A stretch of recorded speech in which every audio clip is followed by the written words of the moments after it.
जो आपका तीसरा प्रोग्राम है ना, वो बड़ा यूनिक है और मैंने आज तक मतलब मैंने कभी नहीं सुना उसका। तो वो है parents as teachers program, right? तो वो किस तरह मतलब what is the entire offering? अच्छा, इसमें जो मेरी सोच है ना वो ये है कि मैंने ये देखा है कि हमारी जो घरेलू ज़िंदगी है ना, हाँ। उसके अंदर ना अनफॉर्चुनेटली इतनी लाइंस ड्रॉ कर दी जाती हैं हुँ। कि अब्बा जान जो है ना वो बाहर जाएंगे और उन्होंने बाहर कमाने के लिए जाना है, तो और आपने जो है ना किचन को देखना है, ठीक है, बीवी ने। बिल्कुल। अब जो किचन में बीवी बैठी हुई है ना, उसके अपने ही मसले होते हैं, मतलब उसको अपने चैलेंजेस पता है। हुँ। जो बाहर अब्बा जान जाते हैं उनके अपने चैलेंजेस हैं, तो आपस में ये रिलेट नहीं कर सकते। तो वो उनको कोई मसला बताएगा तो उनको समझ ही नहीं आएगी।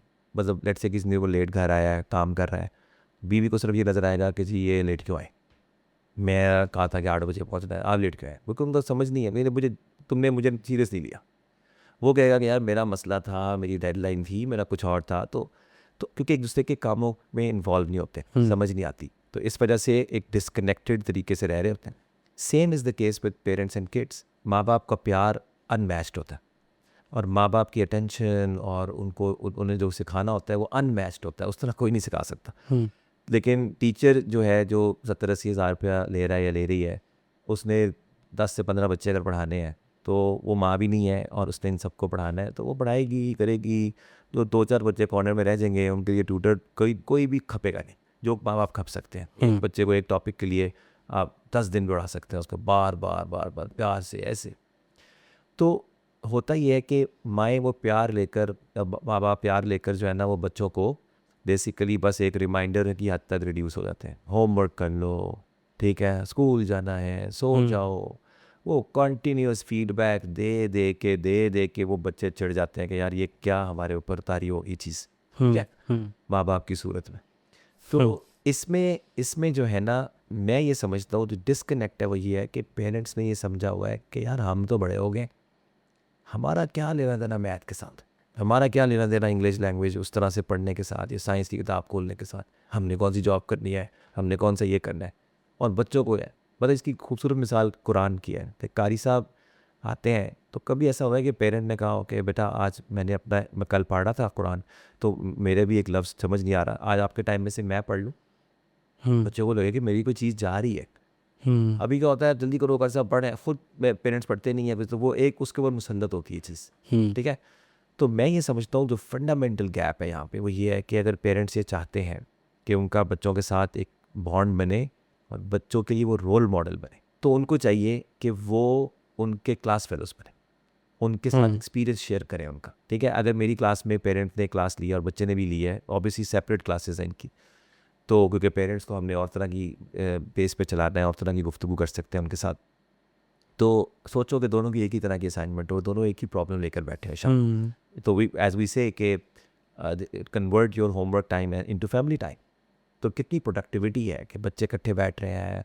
अच्छा, बच्चा कभी नहीं भी बैठता, माँ बैठी हुई होमवर्क कर रही है, तो बच्चा देखेगा और वो कहेगा कि यार ये क्या हो रहा है, अम्मा क्या करी।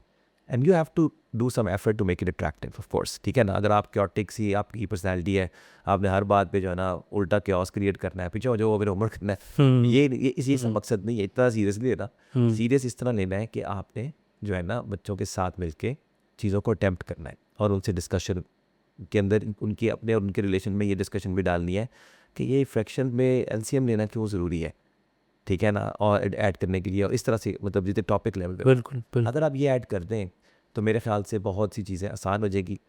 And then you can imagine कि इसके और क्या फ़ायदे, हुँ। ठीक है। मदर्स को एक्टिविटी मिल जाती है, उनकी कॉग्निटिव स्किल्स डेवलप होंगी, उनकी एनालिटिकल स्किल्स हुँ। डेवलप होंगी दोबारा से, जो बहुत से पहले साल पहले छोड़ चुके हुँ। हैं। तो इसी तरह से जो है मैं समझता हूँ कि जो इस पे बहुत इंपॉर्टेंट बात है वो ये है कि सोचें अगर वो बहुत दूर मदर है, लेट्स से कोई किसी ऐसे इलाके में जहाँ अच्छे स्कूल नहीं है, हुँ। तो ये क्वालिटी एजुकेशन वहाँ तक पहुँच जाएगी उनके थ्रू, और फिर वो अपने इलाके में ट्यूशन पढ़ा सकते हैं, ठीक है, हुँ। अपने बच्चों को ट्यूशन पढ़ा सकते हैं, और या फिर वो प्रोफेशनल टीचर्स बन सकते हैं और किसी स्कूल में जाके जॉब कर सकती हैं। बिल्कुल, तो बिल्कुल। ये अच्छी टीचर्स की हमें ज़रूरत है। तो ये हम चाहते हैं कि पेरेंट्स को हम टारगेट करें, और पेरेंट्स एक बहुत बड़ा स्टेक होल्डर भी हैं और एक पिलर भी हैं इस पूरे सिस्टम का, स्कूल्स और बच्चे और पेरेंट्स। तो हुँ। पेरेंट्स अगर एम्पावर्ड होंगे, वो चेक रख सकते हैं स्कूल्स पर, स्कूल ने कुछ पढ़ा दिया टीचर ने, अभी हम जाके बस बच्चे को देखते हैं, बच्चे आपको कैसा लग रहा है, बच्चा कहता है अच्छा लग रहा है तो अच्छा लग रहा है, बच्चा कह रहा है नहीं समझ आ रही तो जी पेरेंट्स को जा स्कूल में जाके कंप्लेन कर। लेकिन जब वो खुद असेसमेंट करने के काबिल होंगे तो फिर वो कितना अच्छा हो जाएगा कि स्कूल में जाके वो बता सकते हैं कि आपने अभी ये कैसे पढ़ाया है और ये कैसे किया है, तो क्वालिटी खुद ब खुद ऊपर आएगी। So I feel this initiative is very close to my heart. Let's see how it is received, but I'm very excited about it. बिल्कुल। अच्छा, इसमें जो मदर्स हैं या जो पेरेंट्स हैं, अब तो उनकी एज अच्छी खासी होगी होती है, 40-45 साल की अगर हैं फॉर एग्ज़ाम्पल, तो तब वो बहुत ज़्यादा रिलक्टेंट नहीं होते किसी इस तरह की लर्निंग की कोई भी चीज़ को लेने के लिए। तो आपको क्या लगता है कि how will people be perceiving this program? यार मैं बिल्कुल होते हैं, और इसी को तो हम चेंज करना चाहते हैं कि हम उनको कह रहे हैं कि यार हम कोई आपको पीएचडी नहीं करा रहे, हम आपको सिर्फ ग्रेड 8 तक का मैथ पढ़ा रहे हैं जो कि बहुत आसान है, ठीक है ना, और इंग्लिश बहुत आसान है, तो आप उसको पढ़ लें। और इसके लिए कोई प्री रिक्विजिट नहीं है सच रखा हुआ, अदर देन ऑफ कोर्स तभी कोई स्कूल किया ही नहीं है, उसको लिखना नहीं आता तो उसका तो बहुत मुश्किल है। लेकिन अगर किसी ने कोई बीए टाइप एफए टाइप भी किया हुआ है, मैट्रिक पास किया हुआ है, वेरी गुड कैंडिडेट। और इसमें एक चीज़ ये भी होती है कि बहुत से लोगों ने इस एज में दोबारा से किताब कभी खोली नहीं होती, तो उन्हें अंदाज़ा नहीं है कि वो कितना बेहतर पढ़ सकते हैं उस एज में। मतलब ये मेरा बहुत बड़ा एक्सपीरियंस है कि आप 30s में जाके जब आप इवन, मैंने अपनी ऑपरेटिंग सिस्टम की किताब खोल के जब पढ़ा, और इवन जो बैचलर्स की चीज़ें थी मैंने दोबारा पढ़ी, तो मुझे समझ में आया कि यार ये मैं पहले क्या पढ़ता रहा, ये तो असल में ये है। तो बिकॉज आप मेच्योर होते हैं, आपका माइंड डेवलप होता है, आपका एक्सपीरियंस बढ़ जाता है।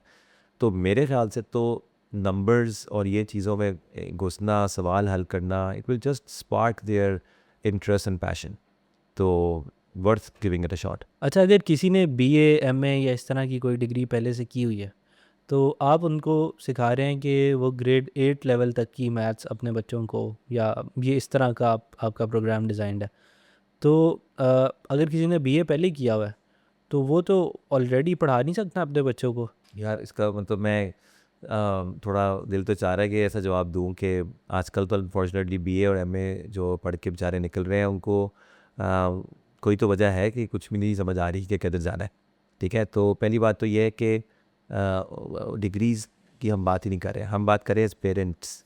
तो दोबारा से अगर उनके बच्चे इन क्लासों में हैं तो बस उनके साथ वो मिल जाएगा। उन्हें पहले से बहुत अच्छा आता है, ठीक है, तो सौ बिस्मिल्लाह आप उनको पढ़ाएं। वह हमें लगता है कि हम जिस तरह पढ़ाएंगे उनको एक मिल जाएगा, एक रोड मैप मिलेगा, उन्हें एक तरीका मिलेगा। मतलब होम स्कूलिंग भी जो पेरेंट्स करते हैं उनके लिए कितना सूटेबल है, वो तो ऑलरेडी डिसाइड करके खुद पढ़ा रहे हैं। तो हमारे थ्रू जब वो पढ़ेंगे तो उनको समझ में आएगा कि इन टॉपिक्स को और किस तरह से भी आसान करके पढ़ाया जा सकता है। मतलब ये कंटिन्यूस फीडबैक हमें मिला है समर कैम्प में कि जो उस स्कूल के टीचर्स थे और स्कूल के जो प्रिंसिपल थे, उन्होंने कहा कि हम कितने सालों से पढ़ा रहे हैं मैथ, लेकिन इस तरह से हमने मैथ नहीं पढ़ा। तो आई थिंक ये बहुत रेयर होता है, लेकिन अगर ये मिल जाए तो इसको हासिल करना चाहिए। और अगेन अगर आपको जॉब नहीं मिल रही बीए किया हुआ है, तो कम से कम स्कूल टीचिंग में जब आप इस तरह की चीज़ें लेके जाएंगे तो आपको इंशाल्लाह ताला, स्कूल्स को तो टीचर चाहिए होते हैं, तो आपको बड़ी अच्छी जॉब मिल सकती है। और प्लस ये कि जैसे मैंने कहा कि आप अपने बच्चों को आप पढ़ा सकते हैं, उनकी फीसें बचा सकते हैं। तो we are happy to give consultation on how best to schedule बच्चों की तालीम एंड ऑल दैट। और इसी तरह से आप समझो कि अगर आपके ज़्यादा बच्चे हैं और आप उनको अर्ली ईयर्स में ज़्यादा एक्सपोजर देना चाहते हैं, तो आप जब आपने खुद चीज़ें पढ़ी होंगी तो आप घर में कितना कुछ पढ़ा सकते हैं जो कि स्कूल के रिजल्ट में फिर बहुत अच्छा हो जाएगा। सो देर आर मैनी बेनिफिट्स जो कि समझदारों के लिए इतना इशारा ही काफ़ी है कि अगर आपके घर में ये चीज़ आ जाए तो क्या क्या चीज़ें अचीव हो सकती हैं।